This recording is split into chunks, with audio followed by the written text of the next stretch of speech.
This is macOS Ken. Apple intros iPhone 17e, iPad Air gets an update, and no return to Palm Royale. It is Tuesday, the 3rd of March, 2026. I'm Ken Ray, and this is news from macOS Ken, brought to you by yours truly and sponsored by NordLayer, toggle-ready network security built for your business. Get savings on top of savings with offer code macOSken-10-NordLayer at nordlayer.com/macOSken. This show is also supported by people like you, patrons through Patreon. Find out more and add your support at patreon.com/macOSken. A new iPhone, a new iPad, accessories out the accessory section. How does one cram a week into 3 days? Apple seems to be giving it a go with a couple of press releases on Monday. We will start with the communicator. It is the iPhone everyone expected. Apple kicked off its likely short week of product press releases Monday with one introducing iPhone 17e. The E is for... Have they ever said what the E is for? Maybe electronic. I hear a lot of them are. Anyway, the release says iPhone 17e delivers incredible value with faster performance, an advanced camera system, enhanced durability, the magic of MagSafe, and double the starting storage at 256 gigabytes.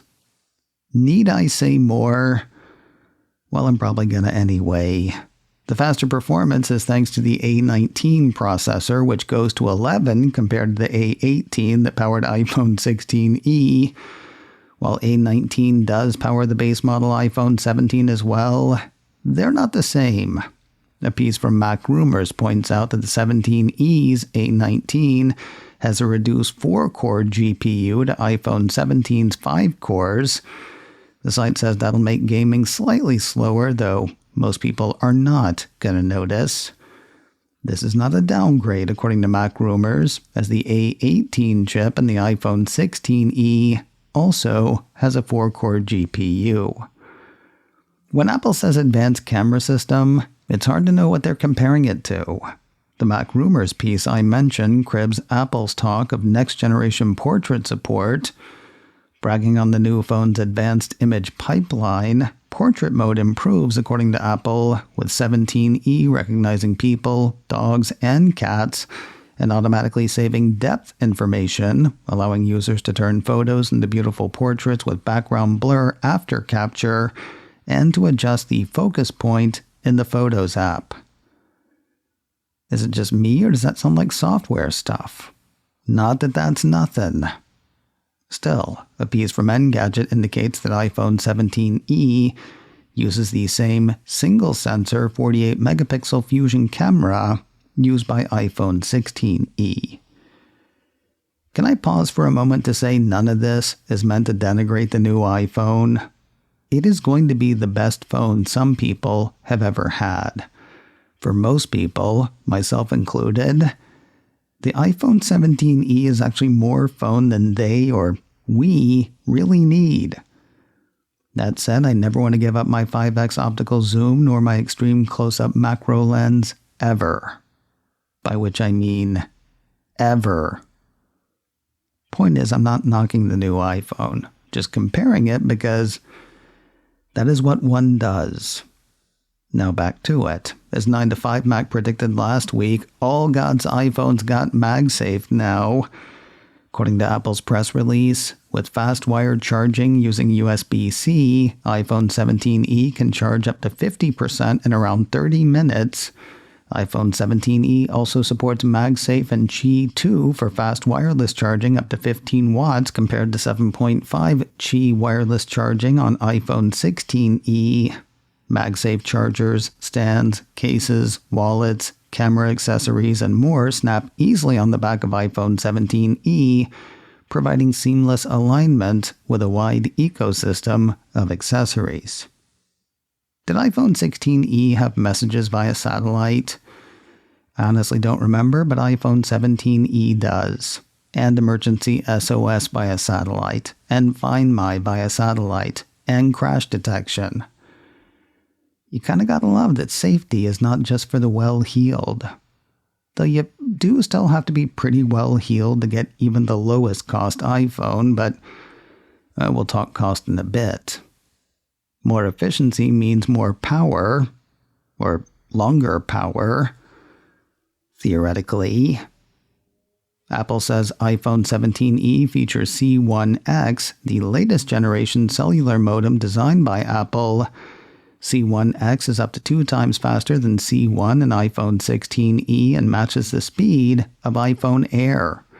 C1X uses 30% less energy than the modem in iPhone 16 Pro, contributing to the exceptional all-day battery life. Translation? A good question. Apple's advertised battery specs for the iPhone 16e and iPhone 17e are identical, according to MacRumors. Want to talk models? Of course you do. iPhone 17e will ship in 3 matte colors, black, white, and soft pink. The entry 17e has twice the storage of its 16e predecessor, 256 gigabytes to the older model's 128. Same starting price though, $599 gets one going. Twice that storage jumps the price by a couple hundred. The 512 gigabyte model will run buyers $799. Pre-orders begin this Wednesday, the 4th of March, and making it weird, those start at 6:15 a.m. Pacific. They'll ship and be available in stores on Wednesday, the 11th of March. Also following the evolutionary, not revolutionary road is the new iPad Air. Apple's second Monday press release had the Cupertino company touting the new tablet as a fantastic value with its blazing performance, more memory, enhanced connectivity, and iPadOS 26. Apple says the latest iPad Air brings a faster neural engine, higher memory bandwidth, and 50% more unified system memory than the previous generation. With M4, iPad Air is up to 30% faster than iPad Air with M3, and up to 2.3 times faster than iPad Air with M1. This one also packs Apple-designed wireless chips. Not only do the cellular versions have the same C1X cellular modem as iPhone 17e, the latest iPad Air models also feature N1, an Apple-designed wireless networking chip that Apple says enables Wi-Fi 7, Bluetooth 6, and Thread 5. I'm kidding, but it was 765. It also supports Thread. Engadget ran a compare and contrast chart, putting the M3 and M4 iPad models side by side. Do you remember those spot the difference pictures we used to do when we were kids? This was like that, with very few differences to spot. Running through the ones I saw, M4 iPad Air has 12 gigabytes of RAM to M3's 8 gigabytes. The 11-inch M4 iPad Air weighs 1.02 pounds to M3's 1.01, and the M4 iPad Air features an M4 processor to M3's M3. And that seriously seems to be it. Again, though, not knocking evolution. Available in blue, purple, starlight, and space gray, and storage capacities that include 128 gigabytes, 256, 512 gigabytes, and 1 terabyte. The 11-inch iPad Air keeps its predecessor's starting price of $599. The 13-inch model also holds the starting price line, moving off the shelves for $799. Orders begin this Wednesday, the 4th of March, I assume at the same wacky 6:15 in the morning Pacific time. They'll ship and be on store shelves the following Wednesday, the 11th of March. Only one of the usual financial types seems to have reacted to Apple's Monday product announcements. Apple 3.0 posted part of a note from Evercore analyst Amit Daryanani. Guess what he thinks the new iPhone and iPad are about? Quoting his note, Both new products reflect minimal changes to form factors. However, each incorporates upgrades to in-house components, primarily around memory and storage, which we believe were implemented in preparation for Apple Intelligence enhancements expected later this year. The move to Apple's own silicon for the cellular modem and networking should provide some offset to the rising memory costs in his estimation. Net, says the note, we think Apple is strategically refreshing its product portfolio ahead of broader AI and Siri upgrades that are expected later this year, as today's product launches feature incremental hardware updates rather than a major redesign cycle, with the focus around enhancing memory and storage. Mr. Darianani has an outperform rating on Apple shares. His price target on the shares is $330. Accessory news and other stuff coming up right after this word from today's sponsor, NordLayer. Toggle-ready network security built for today's business. In the abstract, no price is too high to pay for security. In the real world, there's only so much money. For that real world, there is NordLayer, offering access control, threat protection, and a VPN for your business, starting at just $8 per user per month. More than that, they've recently partnered with CrowdStrike to bring Falcon endpoint protection to small and mid-sized businesses. Sure, you can get such protection separately, but why? NordLayer and CrowdStrike can both work to protect your business for the same starting price of $8 per user per month. With the rise of phishing attempts aided by AI and growing threats of malware and ransomware, can your business afford to be without the kinds of protections they offer? You can start for just $8 per user per month. There are special rates for teams with 100 seats or more, and there is an exclusive offer for macOS Ken listeners. Get up to 22% off NordLayer yearly plans, plus 10% on top with offer code macOSken-10-NordLayer at nordlayer.com/macOSken. Try it risk-free with their 14-day money-back guarantee. NordLayer. Toggle-ready network security built for your business. Get savings on top of savings with offer code macOSken-10-NordLayer at nordlayer.com/macOSken. Did I say something about accessories from Apple? Indeed I did. MacRumors says Apple stuff to go with Apple stuff got their spring colors on Monday. That includes the silicone cases for iPhone 17 model in bright guava, vanilla, and electric lavender.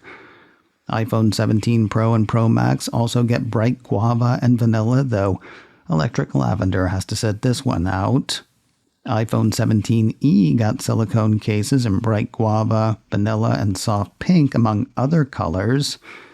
Apple's latest iPhone also got a MagSafe clear case, as well as a couple of hard MagSafe cases in bedrock blue and limestone from Beats. Want a new band or bands for Apple Watch? Sport bands now come in bright guava, clementine, and soft pink. Sport loops arrive in bright guava, blue mist, and cantaloupe. And there are also said to be new variations of bands for or from Hermes. Oh, and two new colors for Apple's crossbody strap, bright guava and soft pink. Something to note for the iPhone 17e cases: they may well fit your iPhone 16e if you happen to have one. A separate piece from MacRumors says an existing iPhone 16e case will still fit the iPhone 17e. The piece says it appears that the models are nearly identical. They both feature the same single rear camera placement according to the report, as well as the same volume, power, and action button placements. The MacRumors angle is, if you hate the case colors for your new iPhone 17e, you can still buy an old iPhone 16e case to dress it up. I assume that means you can wrap last year's 16E and this year's bright guava.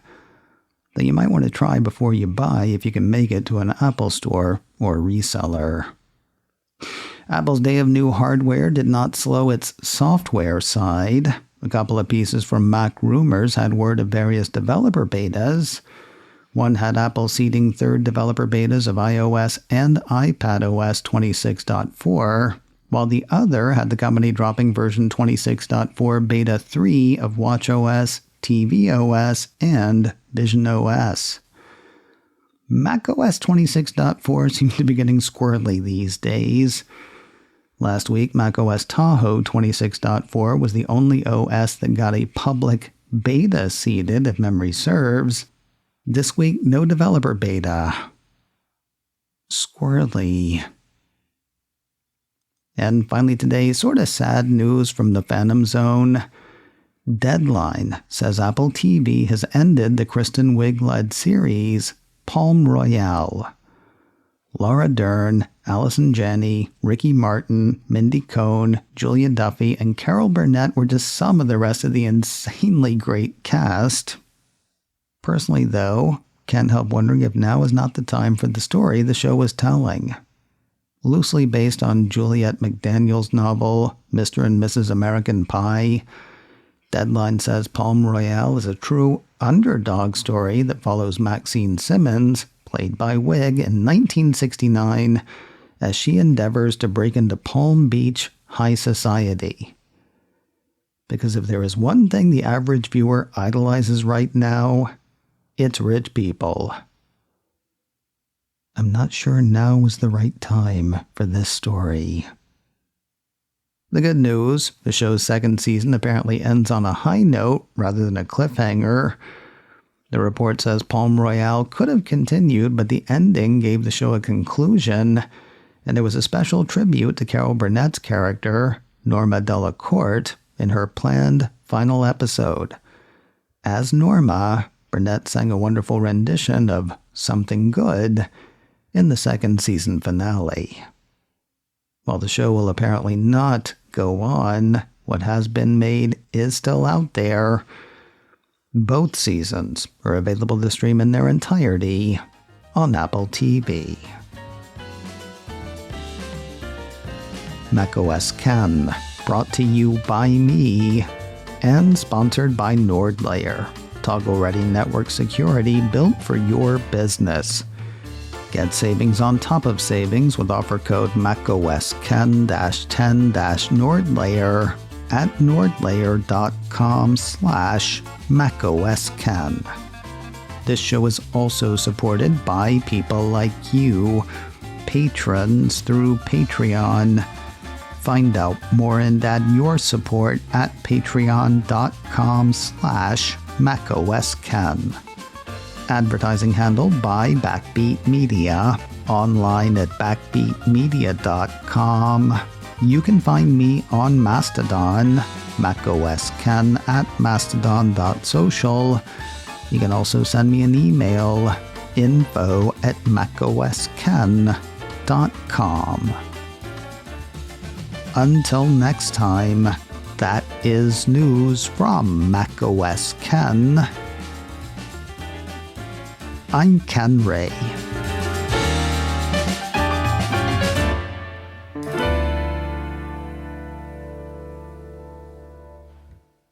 It's still sunny.